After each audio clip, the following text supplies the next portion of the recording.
राम बताय नमः श्री सीताराय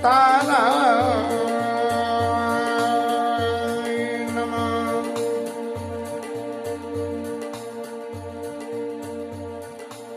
कल के कथा विश्राम पे सुमंत जी महाराज अयोध्या पहुंच गए हैं और अयोध्या में जाके जब रात का अंधेरा हो गया और उस वक्त गए हैं, लेकिन लोगों ने फिर भी पहचान लिया और पहचान के राज दरबार पे सब लोग इकट्ठे हो गए और पूरा निवास बहुत व्याकुल हो गया और जैसे बिल्कुल ऐसा लगने लगा जैसे कि ये सारा घर न होके ये भूत प्रेतों का निवास स्थान हो। इन परिस्थितियों में जो अयोध्या के महल में जो वातावरण दुख और शोक का वातावरण था, उस वातावरण को वर्णन करना सहज नहीं है, क्योंकि दुख तो जिसके ऊपर में पड़ता है और जो भोगता है वो ही समझ सकता है। बाकी हर किसी के समझ में ये लगता तो है कि दुख बहुत है, लेकिन उस दुख का अनुभव तो जब तक भोगता नहीं है तब तक नहीं पड़ता है। तो अतियारति सब पूछ रानी उतर न आव बिकल वानी। सब रानियां पूछ रही हैं। अब उन रानियों में क्या कैकेयी अम्बा शामिल है या नहीं, इस बात का स्पष्ट उल्लेख नहीं मिलता है, लेकिन कैकेयी अम्बा चूंकि भगवान राम की सम्मति से ये सारा काम हुआ है, इसलिए निश्चय ही भले ही लीला स्वरूप में कैकेयी अम्बा को ये निष्ठुरपन धारण करना पड़ा हो, लेकिन अंदर मन से तो ऐसी बात नहीं थी। और राजा बहुत परेशान है, वो भी इस तरह से परेशान है कि कब ने अवसर का भयउ गयु नारी विश्वास जोग सिद्ध फल समय जिमी जति अविद्या नाश। जो होना था वो तो हुआ ही, लेकिन जिस तरीके से हुआ ये तरीका बड़ा गलत हो गया। और क्योंकि राजा ये चाहते थे कि मैं भरत को राज्य दे दूं, उसके बाद राम भले ही वन में चले जाएं, लेकिन इस तरह से पहले राम वन में चले जाएं और फिर भरत को राज्य हो, ये बात उनको नहीं पच रही थी। और राजा ने फिर सुमंत जी को कहा कि सखा राम सिय लखना जहाँ तामोई पहुँचाओ नाही त चाहत छलन अब प्राण कौन सती भाव। प्राण अब मेरे चलना चाहते हैं। इस पर सुमंत जी ने शायद कल की कथा में से फिर वापस कुछ मैंने जोड़ लिया है और वो कथा दोबारा हो रही है। इसलिए राजा का संदेश जो राजा का राम जी का संदेश जो राजा को दिया था, उससे आगे की लीला का वर्णन करते हैं, क्योंकि वो कल की लीला में तो कल की में आ ही जाएगा। ये कथा चूंकि इतनी लंबी है और एक कथा के ऊपर में ही टिका रहना, कथा के प्रति जो मेरी आसक्ति है उसमें शायद कुछ ऐसा लगता है कि रोज कथा के विषय कुछ ऐसा होना चाहिए जिसमें कथा के पीछे रुचि और बढ़े और बढ़े और बढ़े। इसलिए पुरानी कथा का तो रेफरेंस लेके ही कहता हूँ।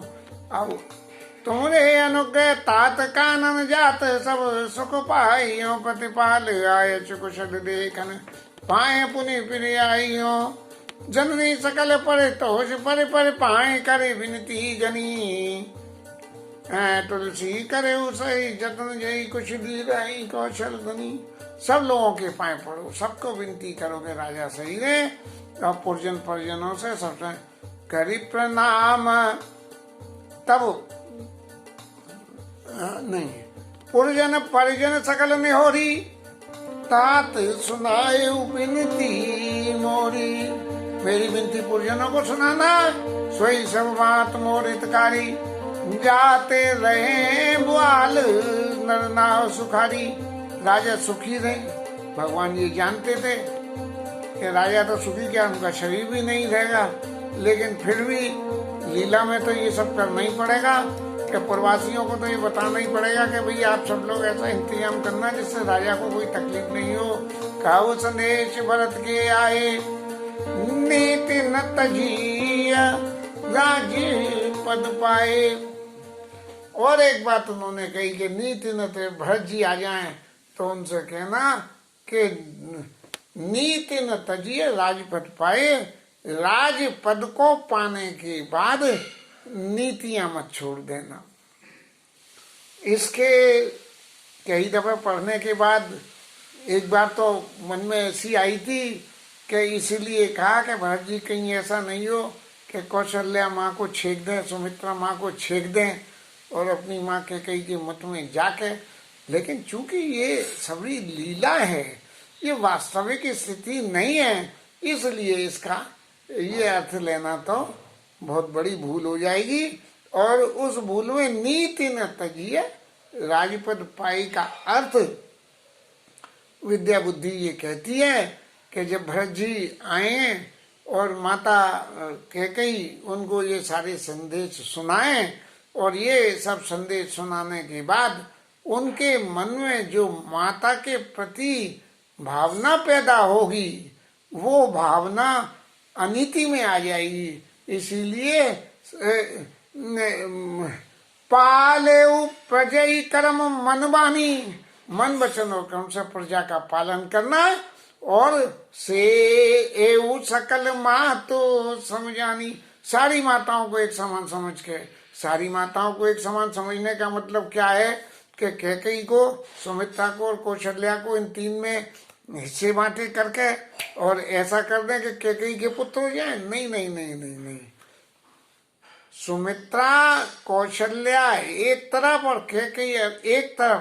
तो कैकेयी को मत छेक देना, जो तुम्हारे जन्म देने के लिए तुम्हारी माँ है, उसे उस सकल माँ तो समझानी, उन्हें मत छेक देना।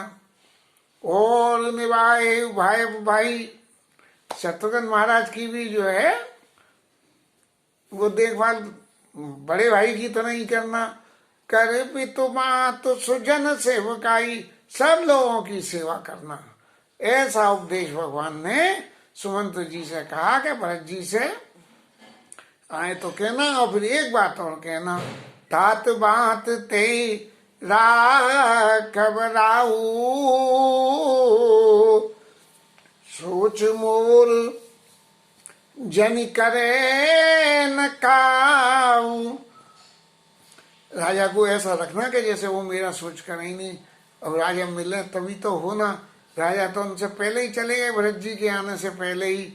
लखन कहे कछु बचन कठोरा, भरत राम पुन मोई न्योरा। बार बार निज शपथ दिवाई, और कैबुन तात नखन लहरिकाई। लक्ष्मण जी जो भगवान राम के पूरी की पूरी भगवान राम के लिए समर्पित हैं, जब उन्होंने भगवान राम ऐसी ऐसी नीति सम्मत बातें और सुमंत्र जी को कह रहे थे, तो उस वक्त लक्ष्मण जी को बर्दाश्त नहीं हुआ। क्योंकि लक्ष्मण जी तो उस सत्य के समर्थक हैं कि जिस सत्य को स्वीकार करने से हमारी तो हानि हो नहीं और सामने वाले की जो हानि हो रही हो वो बंद हो जाए। तो इसलिए ऐसी परिस्थिति में सत्य बोलने वाले को कुछ न कुछ कड़वाई बोलना पड़ता है कि भैया तुम हमारी कहीं मान तो नहीं रहे हो, मेले में जा रहे हो, देखो जेब कट गई तो फिर मत कहना कि तुमने टोक दिया था इसलिए जेब कट गई। इसलिए थोड़े से ही पैसा लेके जाना जेब मेले में, ये नहीं कि 1500 रुपये ले जाओ।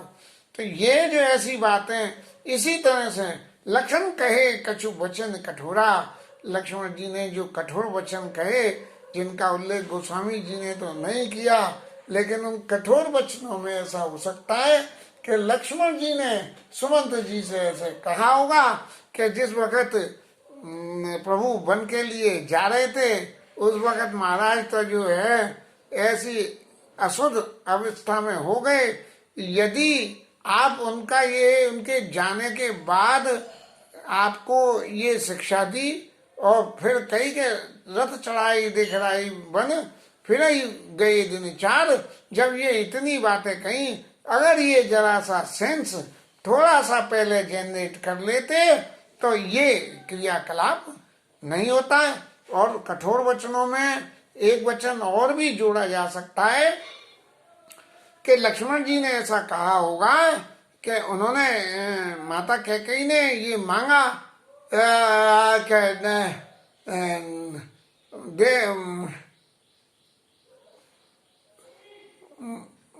प्राणपति भावत जी का देव एक बार भरते ही टीका, भरत जी को टीका मांगो दूसर बढ़कर जोड़ी, सुनो प्राणपति विनती मोरी।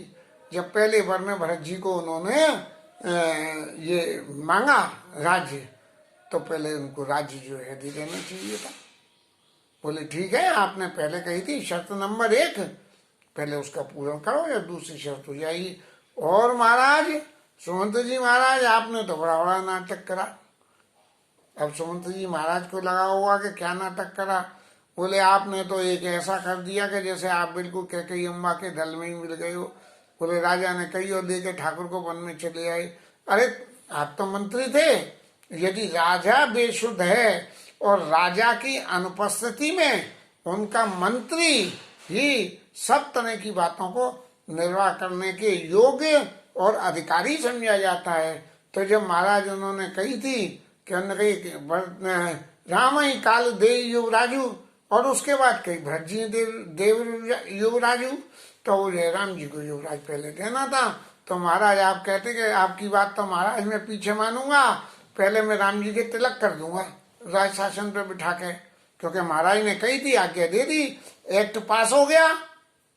अब जब एक्ट पास हो गया तो फॉलो अप तो उसी के अनुसार होगा, कानून तो बनता रहेगा लेकिन फॉलो अप तो होगा, तो इसलिए मैं उन्हें पहले राज दे दूंगा। तो महाराज आप भी दल बदल के कैकेयी के दल में मिल गए। ऐसी ही कोई कठोर बात लक्ष्मण जी ने निश्चित रूप से उनके सामने कही होगी। और फिर बार बार ने शपथ दिवाई, कहे न तात लखन लड़काई। अरे लक्ष्मण जी तो बालपन में ऐसी बातें कह देते हैं, लेकिन हे मंत्री जी महाराज आप जाके और पिताजी से ऐसा कुछ मत कहना कि लक्ष्मण जी ने कहा। अब इसके बाद में सीता जी का नंबर आया और सीता जी से जब सुमंत जी ने ये कहा कि आपके लिए पुत्र प्रिय बन बहुत कलेश हो, बहुत कलेश होंगे, और मई के ससुए सवय सकल सुख जबई जहाँ मनमान, तब तक रहिए सुखे नसीय जब लगे विपत्ति बिहान, कि जब तक विपत्ति नहीं हो जहाँ मन में हो वहाँ रहना और आप मत जाओ। तो ऐसे अवसर पे जब सुमंत जी विदा होने लगे तो राम जी ने अपना संदेश कहा, लक्ष्मण जी ने स्वभाव वंश, क्योंकि शेष जी के अवतार है और शेष महाराज तो फूंक ही मारते हैं, सो उन्होंने फूंक मार दी। और सीता मैया जो है भक्तिमती हैं, तो भगवान राम ने जो कुछ कहा है उन सब बातों की पुष्टि करते हुए ही बोली, कैरी प्रणाम।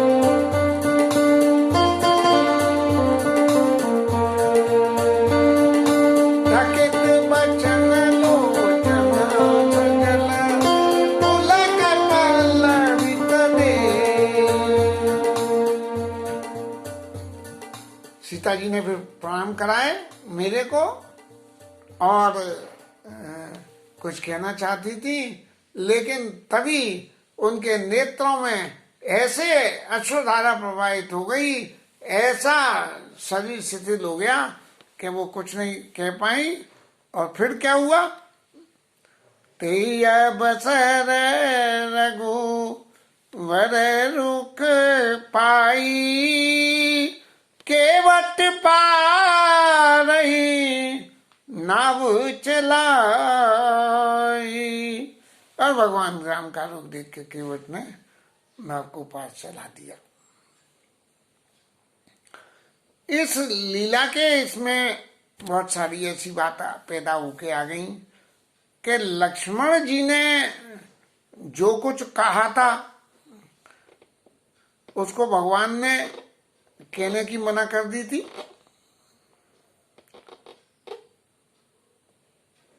मना कर दी थी, लेकिन वो बात सुमंत जी ने जाके राजा से कह दी और फिर ये भी कह दी कि बार बार नहीं शपथ दिलवाई। क्यों कहा? और दूसरी बात, सीता जी ने जो बात कही थी वो छुपा दी। कैसे? आरज सुत पद, आरज सुत पद बादी जहां लगनाथ। बोले महाराज, मेरा रघुवंश के परिवार से जो भी रिश्ता है वो भगवान राम की वजह से। यदि भगवान राम का संग नहीं है तो मेरा रिश्ता भी नहीं है। इसलिए महाराज, आप मुझसे कहते हो कि आप लौट चलो, तो ये बात आपको बिल्कुल अनुकूल नहीं, मुझे बिल्कुल अनुकूल नहीं लगती। क्योंकि मेरा आ रहा है सुध पद कमल बिनु बात ही जहां लगी नाथ। ये दुनिया के सारे नाते पति के साथ में, पति विहीन सब शोक समाजू। सब पति के बिना स्त्री का कुछ भी नहीं है। आइडेंटिटी में उसको जीवन की कोई भी ऐसी चीज नहीं है जो उसके बिना पूरी हो। सब चीज अधूरी रह जाएगी। इसलिए जो है, तो भगवान ने तो मना करी नहीं कि ये बात जो है जाके वहां मत कहना। जब भगवान ने मना नहीं करी तो सुमंत जी को कहनी चाहिए थी, लेकिन सुमंत जी ने ये बात नहीं कही। उसका कारण यही है कि सीता जी की ये बात का अर्थ ये है कि सीता जी प्रत्यक्ष रूप से कह रही हैं कि हे महाराज, आप मेरे कुछ भी नहीं हो। मेरे जो कुछ है वो रघुवंश श्रेष्ठ भगवान राम है। आप और बाकी परिवार से मेरा कोई नाता नहीं है। और ऐसी बात सुन के कोई किसी के बारे में कुछ कहना चाहे और उससे फेड अप और ये कह दे मैंने तो ऐसा समझ लिया कि वो हमारे लिए मर गया, ऐसी सी बात हो जाएगी ये। इसलिए सुमंत जी ने इस बात को नहीं कही और लक्ष्मण जी की बात कह दी। लक्ष्मण जी की बात क्यों कह दी? लक्ष्मण जी की बात कहने के पीछे रहस्य यही रहा कि राजा ये न समझे कि मेरे राम वन में अकेले हैं। वो लक्ष्मण जैसा धनुर्धर उनके साथ में है और वो ऐसा है कि वो उनके लिए कुछ भी कर सकता है। इसलिए उनकी बात को कह दी कि राम अकेले नहीं है, उनके साथ लक्ष्मण भी है महाराज।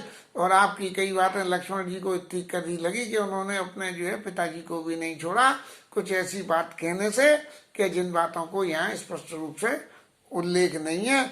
लेकिन वो बातें निश्चित रूप से पिताजी के बारे में कम होंगी और मंत्री महाराज के बारे में ज्यादा होंगी, जिससे मंत्री महाराज की पोल जो है राजा के सामने लक्ष्मण जी ने पहुंचाने के लिए कह दी। और मंत्री ऐसे सात्विक मंत्री थे कि जिन्होंने अपनी भूल को राजा के सामने स्पष्ट रूप से नहीं रखे, एक उस रूप में कि लक्ष्मण जी ने ये बात कही, वो राजा के सामने रख दी। और तभी केवट नाव लेके पल्ली पार को चल दिए और मैं वहां खड़ा खड़ा इस लीला को देखता रहा। और मैं आपसे क्या कहूं, अपने क्लेश को मैं क्या कहूं कि ये मेरा सबसे बड़ा दुर्भाग्य है कि मैं उनके इस संदेश को लेके और जिंदा ही यहाँ आ गया। मेरे बराबर इस संसार में दूसरा दुर्भागी कौन है। ऐसा क्या कि सुमंत जी महाराज बिल्कुल शांत हो गए और इस सारी लीला में जो सुमंत जी का पार्ट रहा और लक्ष्मण जी के कहे हुए संदेश से जो उनकी तीसरा नेत्र खुला, उसकी ग्लानि से बहुत ही व्याकुल हो गए। और सूत बचन सुनते नर नाऊ परे उदरनित और दारुण दाऊ। राजा पलंग पे लेटे हुए होंगे तो धरती पे आ गिरे। तलपत विषय मोह मन मापा, माजा मनो मीन कहूँ व्यापा। मछली जैसे समुद्र के झाग खाया ऐसे विकल हो गए। कर बिलाप सब रो वही रानी माँ, विपत्ति किम जाए बखानी।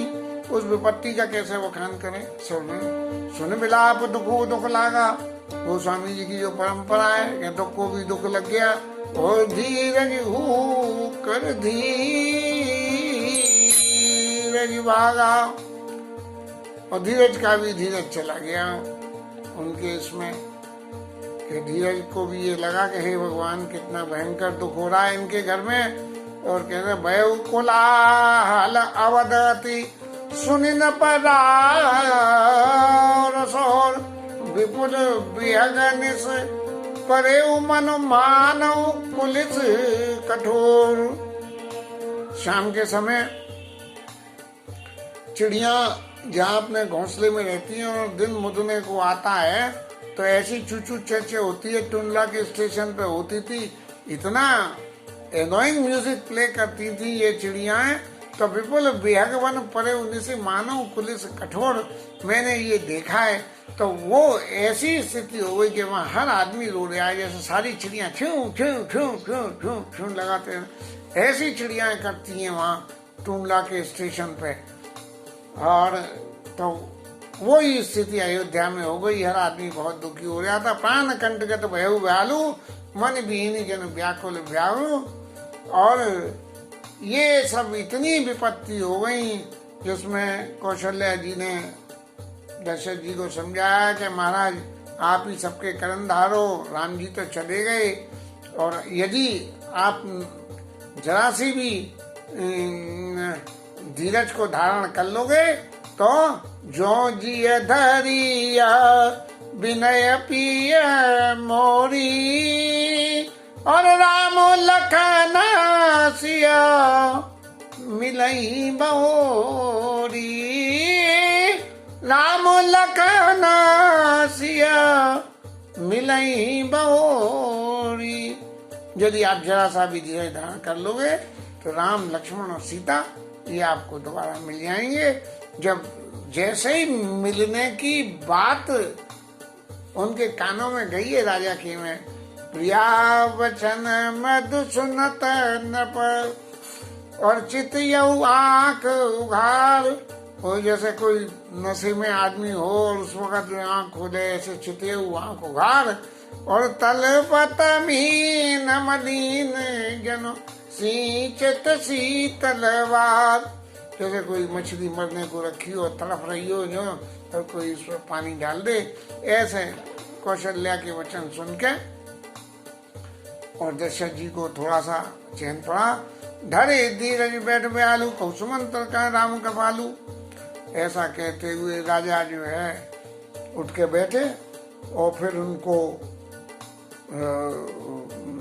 क्या नाम है, श्रवण। देखिए क्या बुद्धि हो गई है ये। उनकी तापसंद साफ सुधाई, कौशल्या ही सब कथा सुनाई। श्रवण ही तो न, श्रवण नाम था ना उसके माता पिता की कथा, जिनको श्रवण को जो है शब्द वेदी बाण चला के राजा दशरथ ने बाण मार दिया था, उसकी मृत्यु हो गई और माता पिता को पानी लेके गए राजा, और उन्होंने राजा ने पानी पिलाया, उन्होंने पानी नहीं पिया और प्राण त्याग दिए। तो उनको तापस अंध शापस दियाई, और कौशल्या सब कथा सुनाई। वो उनके शाप की याद आ गई। जीवन के अंतिम क्षण में अपने किए हुए पाप सब याद आ जाते हैं और फिर जीव उस वक्त इस बात के लिए परेशान होता है कि मैंने इतने पाप करे, मुझे थोड़ा सा समय मिल जाए तो मैं उनके शमन करने के लिए कुछ करूं। और जिस वक्त हम पाप करते हैं उस वक्त हमें एक पैसे पर भी संकोच नहीं होता है। फिर एक बाबूजी के जीवन से संबंधित घटना याद आती है कि जीवन के अंतिम काल में उनको भी याद आई कि कभी उनके संकल्प में गिरिराज के ऊपर वो लुक दाऊ जी, धोखा दाऊ जी का मंदिर है, वहाँ कोई 5 रुपए की दक्षिणा चढ़ाने को बोला होगा और भूल गए। तो माधवलाल जी सराफ वो तो जो है बल्लभ कुल के थे और बल्लभ कुल में तो गिरिराज पे पाँव रखते हैं, लेकिन गौड़ी में तो गिरिराज पे पाँव नहीं रखते हैं, इसलिए बाबूजी नहीं चढ़वा पाए। तो उनसे कहा माधवलाल जी ये 5 रुपया ले और गिरिराज जाओ और जाके मंदिर में जो 5 रुपया की दक्षिणा चढ़ा के आओ। ऐसी जो भगवान के प्रति उनका लगाव था, उन्हें तो अपने वचन याद आए, लेकिन लोगों को जो है वो अपने पाप याद आते हैं। ऐसे ही दशरथ जी को जब अपने पाप याद आए तो वो विकल हो गए कि अब तो जो मुझे